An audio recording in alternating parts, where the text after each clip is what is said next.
ముక్తినీయవా జ్ఞాన సాగర గీత జ్ఞానమీయవా ప్రేమ సాగర శివ బాబా ముక్తినీయవా జ్ఞాన సాగర గీత జ్ఞానమీయవా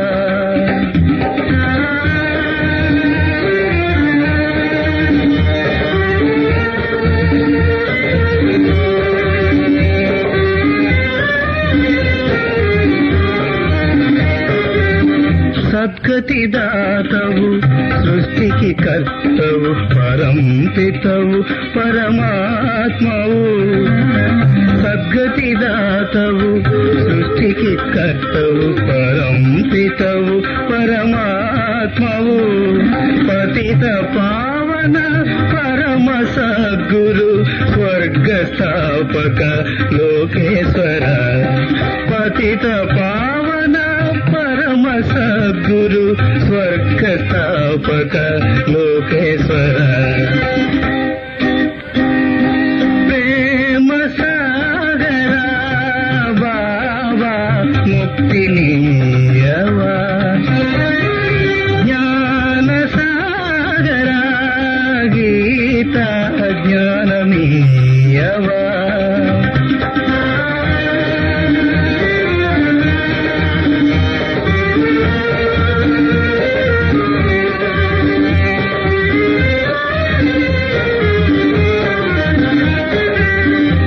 శాంతిదాతవు ముక్తిదాతవు దుఃఖహర్తవు సుఖకర్తవు నీవే శాంతిదాతవు ముక్తిదాతవు దుఃఖహర్తవు సుఖకర్తవు నీవే జీవన నౌకను తీరము చేర్చి జీవన నౌకను తీరము చేర్చి సర్వశక్తుల పొసగడివాడ ప్రేమ సాగర బాబా ముక్తినీయవా జ్ఞాన సాగర గీత జ్ఞానమీయవా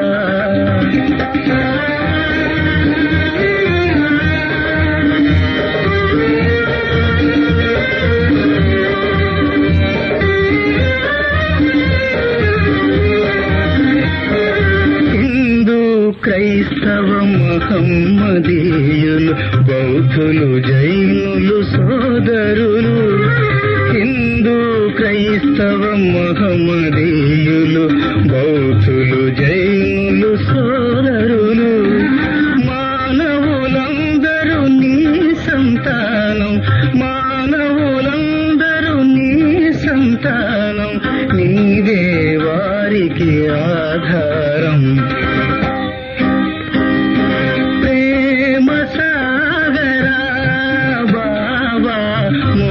ముక్తినీయవా జ్ఞాన సాగర గీత జ్ఞానమీయవా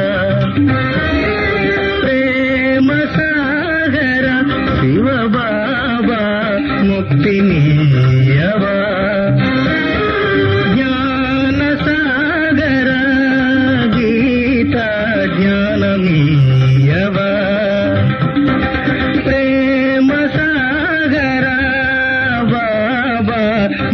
ముక్తినీయవా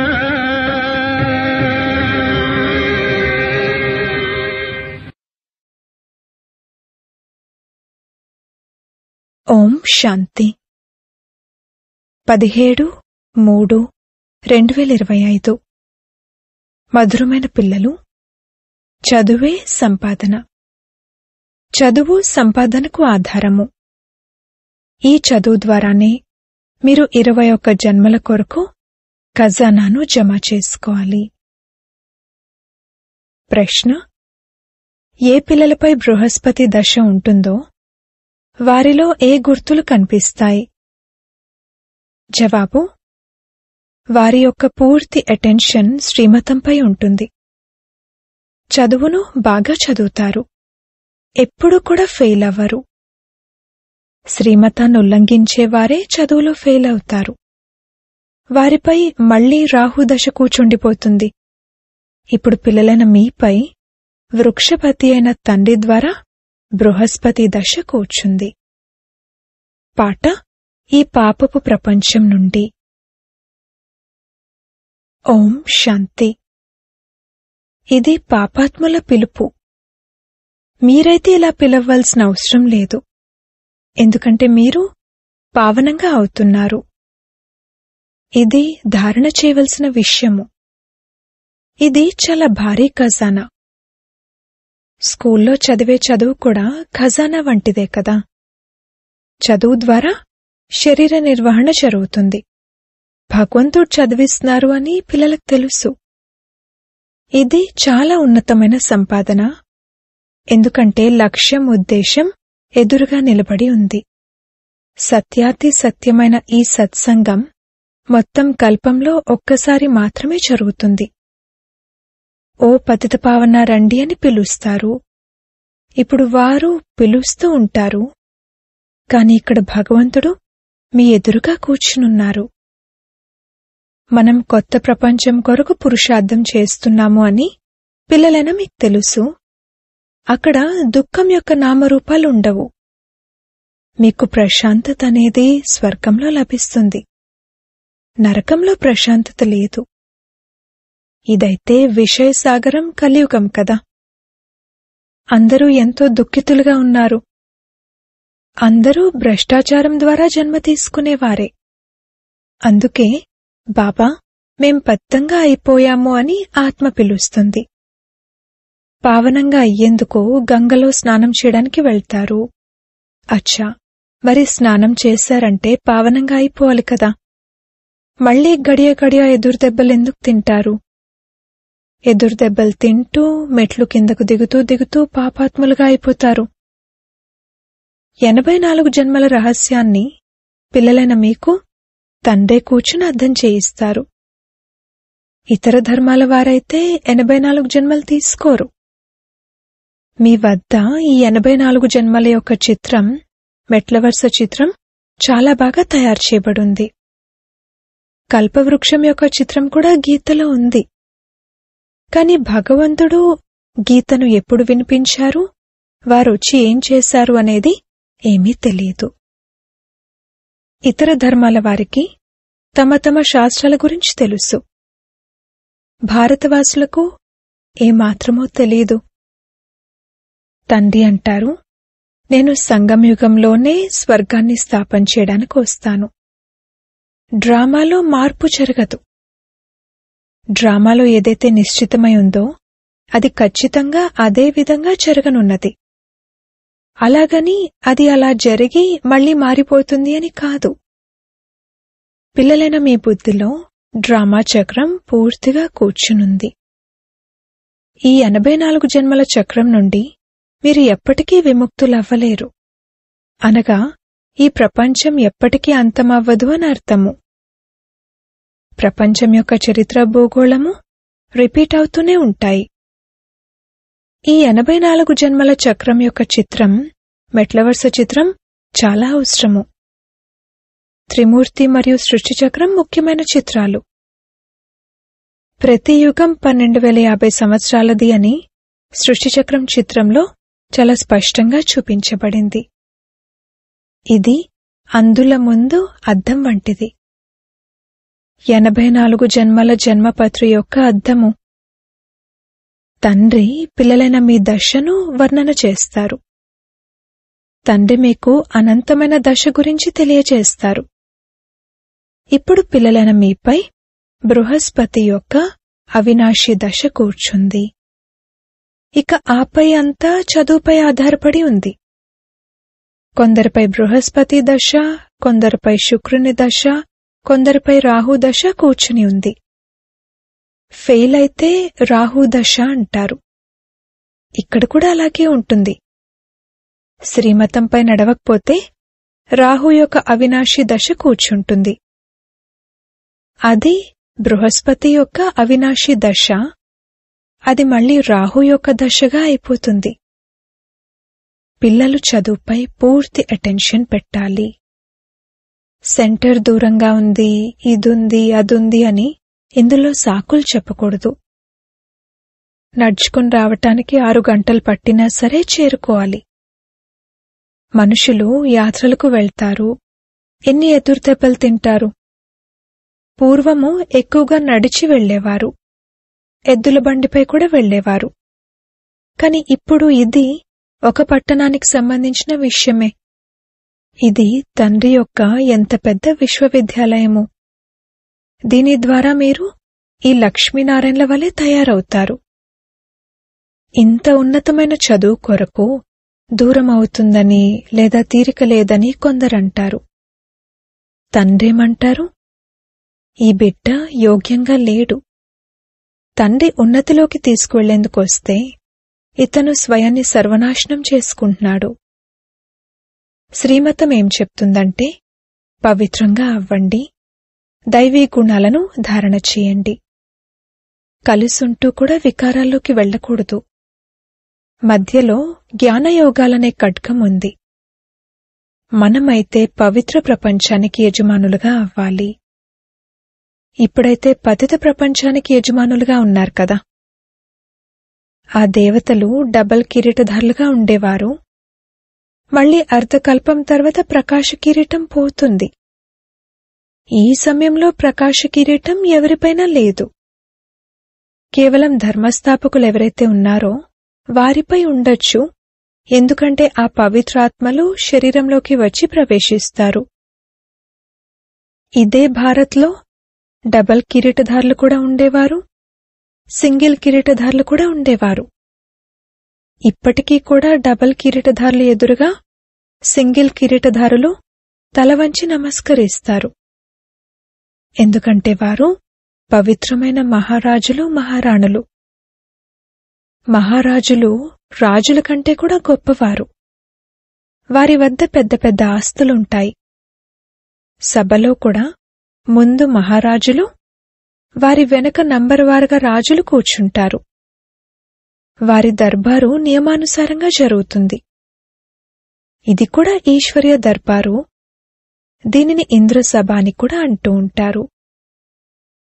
మీరు జ్ఞానం ద్వారా దేవకన్యల వలె తయారవుతారు. సుందరంగా ఉన్నవారిని దేవకన్య అని అంటారు కదా. రాధాకృష్ణులది సహజ సిద్ధమైన సౌందర్యం కదా. అందుకే వారిని సుందర్ అని అంటారు. మళ్లీ ఎప్పుడైతే కామచితిపై కూర్చుంటారో అప్పుడు వారు కూడా వేరే నామరూపాలతో శ్యామ్గా అనగా నల్లగా అవుతారు. శాస్త్రాలలో ఈ విషయాలేవీ లేవు. జ్ఞానం, భక్తి మరియు వైరాగ్యం, ఇవి 3 విషయాలు. జ్ఞానం ఉన్నతోన్నతమైనది. ఇప్పుడు మీరు జ్ఞానాన్ని ప్రాప్తి చేసుకుంటున్నారు. మీకు భక్తి పట్ల వైరాగ్యం ఉంది. ఈ తమోప్రధాన ప్రపంచమంతా ఇప్పుడు సమాప్తం అవ్వనున్నది. దాని పట్ల వైరాగ్యం ఉంది. కొత్తిల్లు కట్టుకునేటప్పుడు పాతదాని పట్ల వైరాగ్యం ఏర్పడుతుంది కదా. అది హద్దులోని విషయము, ఇది అనంతమైన విషయము. ఇప్పుడు బుద్ధి కొత్త ప్రపంచం వైపు ఉంది. ఇది పాత ప్రపంచము, నరకము. సత్యత్రేతాయుగాలను శివాలయం అంటారు. ఎందుకంటే అది శివబాబా ద్వారా స్థాపించబడింది కదా. ఇప్పుడు ఈ వేషాలయం పట్ల మీకు అయిష్టం కలుగుతుంది. కొందరికి అయిష్టం కలగదు. నాశనం చేసే వివాహం చేసుకుని మురిగ్గుంటలో పడాలనుకుంటారు. మనుషులైతే అందరూ విషయ వైతరిణి నదిలో ఉన్నారు, మురికిలో పడి ఉన్నారు. ఒకరికొకరు దుఃఖాన్ని ఇచ్చుకుంటారు. అమృతాన్ని వదిలి విషమెందుకు తాగాలి అని అంటూ ఉంటారు కూడా. ఏదైతే చెప్తారో దాని అర్థాన్ని అర్థం చేసుకోరు. పిల్లలైన మీలో కూడా నంబర్వారుగా ఉన్నారు. వీరి బుద్ధి ఎక్కడెక్కడ భ్రమిస్తుంది అనేది తెలివైన టీచర్ చూడగానే అర్థం చేసుకుంటారు. క్లాస్ మధ్యలో ఎవరైనా ఆవలించినా లేక కునికిపాట్లు పడినా వీరి బుద్ధి ఇంటివైపో లేదా వ్యాపార వ్యవహారాల వైపో భ్రమిస్తుంది అని అర్థం చేసుకోవడం జరుగుతుంది. ఆవలింతలు అలసటకు కూడా గుర్తు. వ్యాపారంలో మనుషులకు సంపాదన జరుగుతూ ఉన్నట్లయితే రాత్రి 1 గంట 2 గంటల వరకు కూడా కూర్చునుంటారు. ఎప్పుడు ఆవలింతలు రావు. ఇక్కడైతే తండ్రి ఎన్ని ఖజానాల్ని ఇస్తారు. ఆవలించడం నష్టానికి గుర్తు. దీవాలా తీసేవారు గుటకలు మింగుతూ చాలా ఆవలిస్తూ ఉంటారు. మీకైతే ఖజానా తర్వాత ఖజానా లభిస్తూ ఉంటుంది. కావున ఎంత అటెన్షన్ ఉండాలి.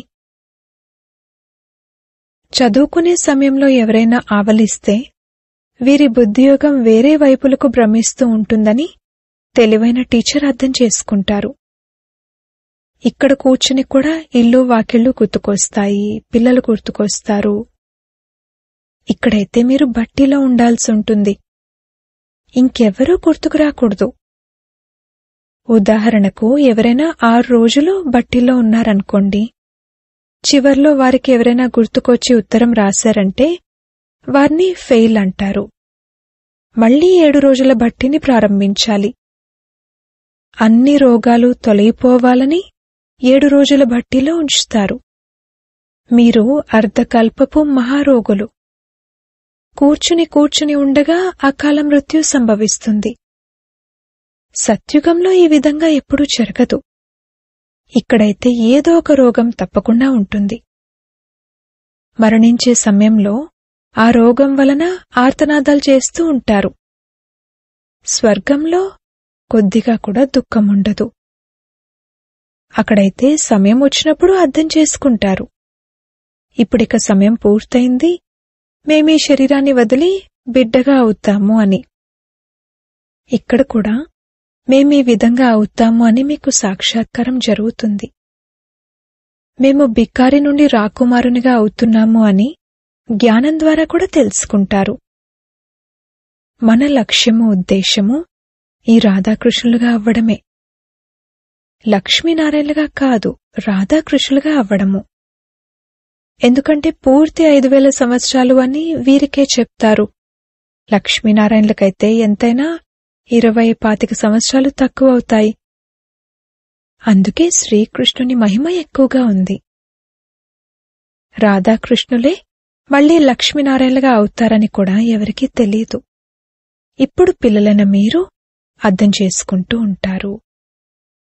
ఇది చదువు. ప్రతి ఊరిలోని సెంటర్లు తెరుస్తూ వెళ్తారు. ఇది మీ విశ్వవిద్యాలయం మరియు హాస్పిటల్.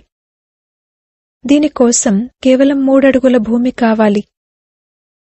ఇది అద్భుతం కదా.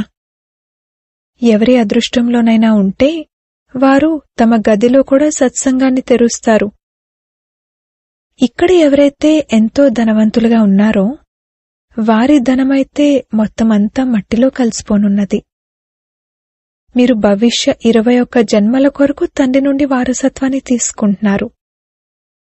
తండ్రి స్వయం అంటారు, ఈ పాత ప్రపంచాన్ని చూస్తూ కూడా బుద్ధియోగాన్ని అక్కడ జోడించండి. కర్మలు చేస్తూ ఈ అభ్యాసం చేయండి. ప్రతి విషయాన్ని చూడవలసి ఉంటుంది కదా. మీకు ఇప్పుడు అభ్యాసం అవుతుంది. తండ్రి అర్థం చేయిస్తున్నారు, ఎల్లప్పుడూ శుద్ధమైన కర్మలే చేయండి. అశుద్ధమైన కర్మలేవీ చేయకండి. ఏదైనా రోగం ఉన్నట్లయితే సర్జన్ కూర్చునున్నారు, వారి నుండి సలహా తీసుకోండి. ప్రతి ఒక్కరికి తమ తమ రోగాలున్నాయి. సర్జన్ నుండైతే మంచి సలహా లభిస్తుంది. ఈ పరిస్థితిలో నేనేం చేయాలి అని అడగచ్చు. ఏ వికర్మలు జరగకుండా అటెన్షన్ పెట్టాలి. ఎటువంటి ఆహారమో అటువంటి మనసు అన్న గాయనం కూడా ఉంది. మాంసాన్ని కొనుగోలు చేసేవారిపైన, అమ్మేవారిపైన, తినిపించేవారిపైన కూడా పాపం అంటుకుంటుంది. పతితపావనుడైన తండ్రి నుండి ఏ విషయాన్ని దాచిపెట్టకూడదు. సర్జన్ నుండి దాచిపెట్టినట్లయితే రోగం దూరం అవ్వదు. వీరు అనంతమైన అవినాశీ సర్జన్. ఈ విషయాల గురించి ప్రపంచానికైతే తెలీదు. మీక్కూడా ఇప్పుడు జ్ఞానం లభిస్తూ ఉంది, కాని యోగంలో చాలా లోటు ఉంది. స్మృతిని అసలు చెయ్యనే చెయ్యరు. స్మృతి అనేది వెంటనే ఏమీ నిలిచిపోదు అన్న విషయం బాబాకు తెలుసు. నంబర్ వారుగా ఉన్నారు కదా.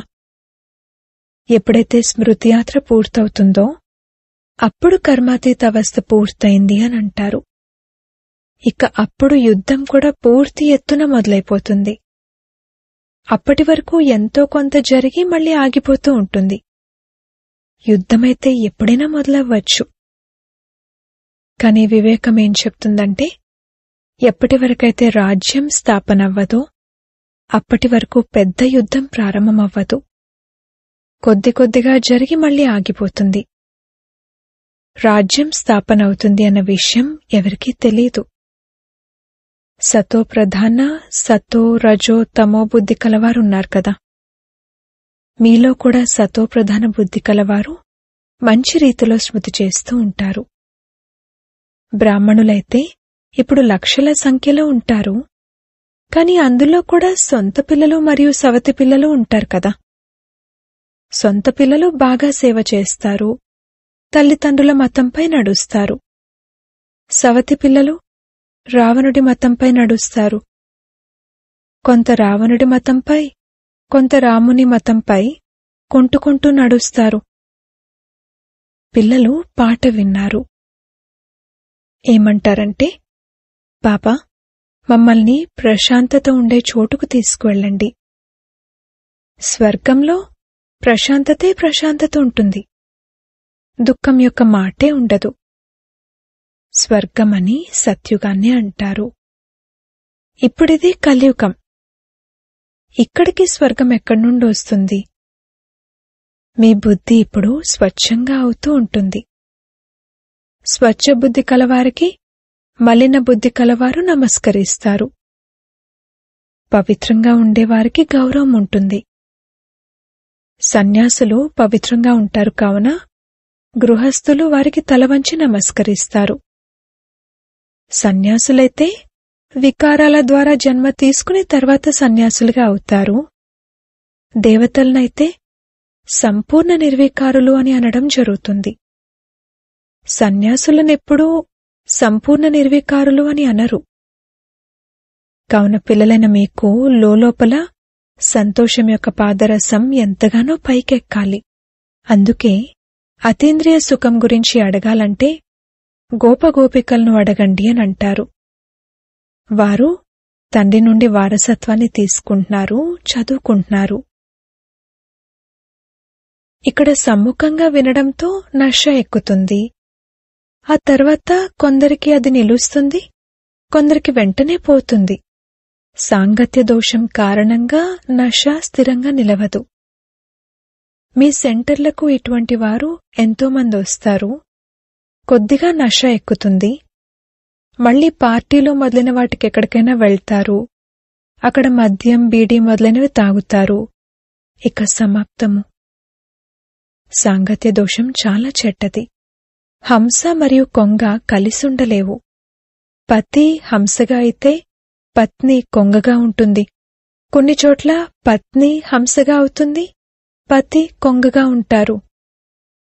పవిత్రంగా ఉండమని చెప్తే దెబ్బలు తినాల్సి వస్తుంది. కొన్ని ఇళ్లల్లో అందరూ హంసలుగా ఉంటారు. మళ్లీ నడుస్తూ నడుస్తూ హంసల నుండి మారి కొంగలుగా అయిపోతారు.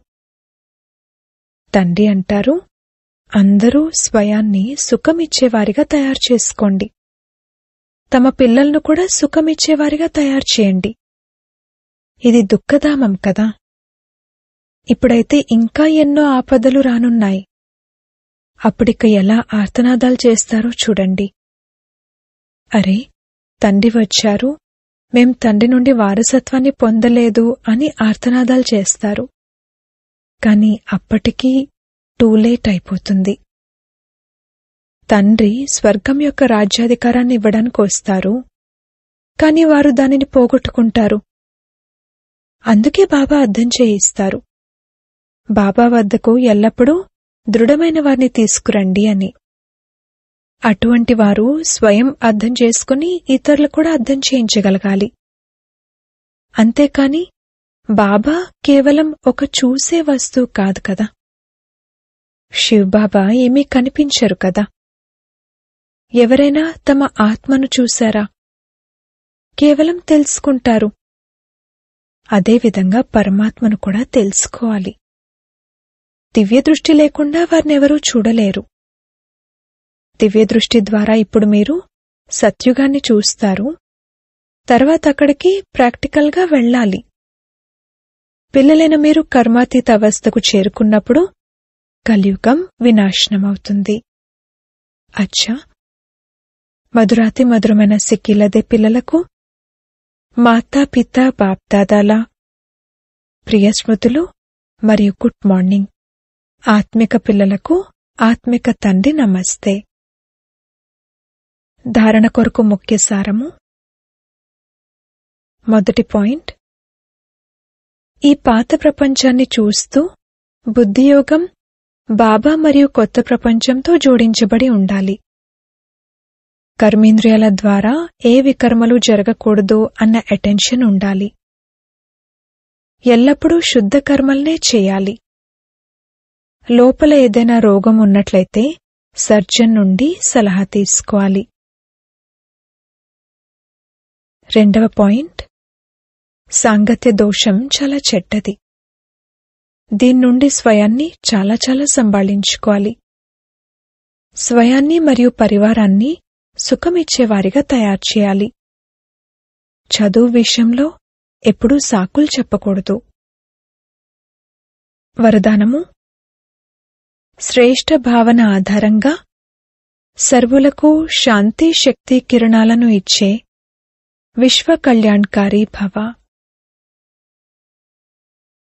ఏ విధంగా బాబా యొక్క సంకల్పాలలో మరియు మాటలలో నయనాలలో సదా కళ్యాణ భావన మరియు కామన ఉంటుందో, అలా పిల్లలైన మీ సంకల్పాలలో విశ్వ కళ్యాణ భావన మరియు కామన నిండి ఉండాలి. ఏ కార్యాన్ని చేస్తున్నా విశ్వంలోని సర్వాత్మలు ఇమర్జ్ అవ్వాలి. మాస్టర్ జ్ఞానసూర్యులుగా అయి శుభభావన మరియు శ్రేష్ఠ కామనల ఆధారంగా శాంతి మరియు శక్తి కిరణాలను ఇస్తూ ఉండండి. అప్పుడు విశ్వ కళ్యాణకారులు అని పిలువబడతారు. కాని దీని కొరకు సర్వబంధనాల నుండి ముక్తులుగా స్వతంత్రులుగా అవ్వండి. స్లోగన్. నేను మరియు నాది అన్న భావన ఇదే దేహాభిమానం యొక్క ద్వారము. ఇప్పుడు ఈ ద్వారాన్ని మూసివేయండి. అవ్యక్త ప్రేరణలు. సత్యత మరియు సభ్యతారూపీ కల్చర్ను అలవర్చుకోండి. సత్యత యొక్క పరిశీలన ఏమిటంటే, సంకల్పాలు, మాటలు, కర్మలు, సంబంధ సంపర్కాలు అన్నింటిలోనూ దివ్యత యొక్క అనుభూతి కలగటం. కొందరేమంటారంటే, నేనైతే సదా సత్యమే మాట్లాడతాను. కాని మాటలు మరియు కర్మలలో ఒకవేళ దివ్యత లేకపోతే అప్పుడు ఇతరులకు మీ సత్యం సత్యంగా అనిపించదు. అందుకే సత్యత శక్తితో దివ్యతను ధారణ చేయండి. ఏది సహించాల్సి వచ్చినా కానీ గాబరా పడకండి. సత్యం సమయం అనుసారంగా దానంతటదే నిరూపణ అవుతుంది. ఓం శాంతి.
నరునే నీవు నారాయణునిగా చేసెడివాడా శివ బాబా నేనే ఆత్మను నీవే పరమాత్మవు నేనే ఆత్మను నీవే పరమాత్మవు మముగా చెడివాడా గురుదేవా నరునే నీవు నారాయణునిగా చేసెడివాడా శివ బాబా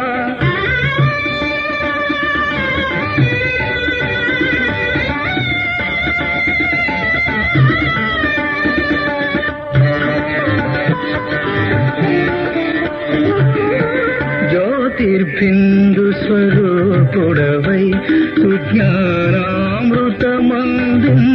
సుజ్ఞానామృతమందించెడివాడవు జ్యోతిర్బిందు స్వరూపుడవై సుజ్ఞానామృతమందించెడివాడవు మృత్యువు నుండి మము రక్షించి మృత్యువు నుండి మము రక్షించి ముక్తిలో సంగడి ప్రేమమయుడవు ముక్తిలో సంగడి ప్రేమమయుడవు సుఖ దుఃఖాలకు జనన మరణములకు అతీతుడైన ఆనందరూపా నరునే నీవు నారాయణునిగా చేసెడివాడా శివ బాబా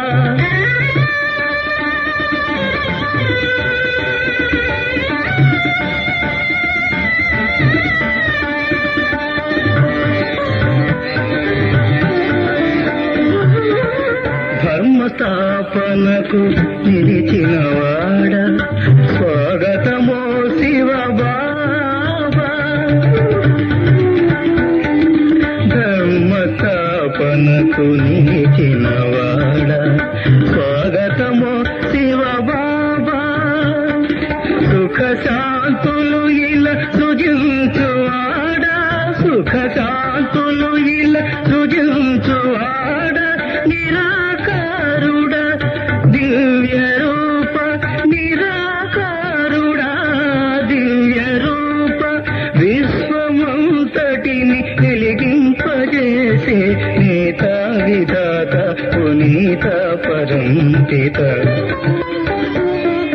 నరునే నీవు నారాయణునిగా చేసెడి